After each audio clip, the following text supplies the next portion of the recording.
going to show you how to take a full deep breath the proper way for the first time. I want you to think about a balloon. When you put air in a balloon, what happens to the balloon?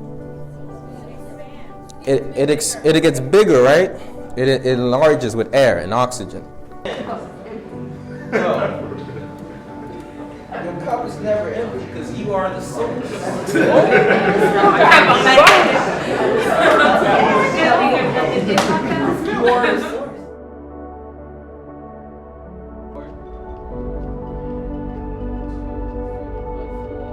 Right hand, place your right hand in the back, that's your right kidney.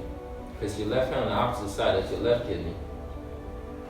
Place your right hand here, almost like at the side, that's your liver.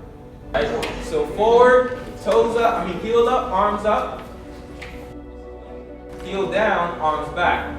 Alright, so the next part is the neck. You have a lot of stagnation, lack of blood flow in the neck. Alright?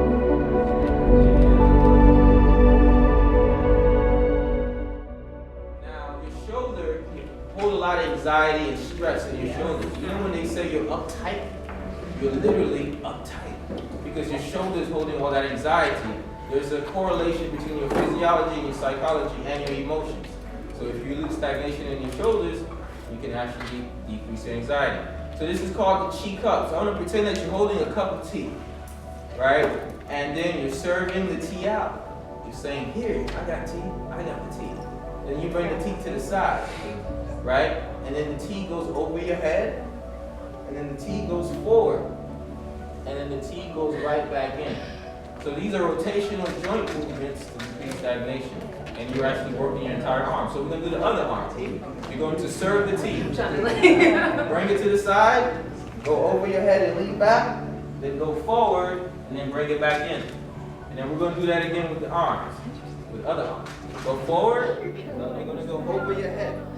You're going to go forward. You're going to create some friction, generate some heat to make your hands really hot. Now, how do we oxygenate the blood? Heat and breathing. So when you breathe in, you inhale oxygen. So let's do that the same thing with your lungs. Try taking a deep breath. Let's see what happens. Okay, I see some people are up here. Some people are almost choking. All right? So your breath is your life force. How can you choke of something that gives you life? So if you're powerful, say it with your chest now. If you're powerful, if you're powerful, if you're powerful, and if you're resourceful, if you're resourceful, and if you're successful, awesome, beautiful.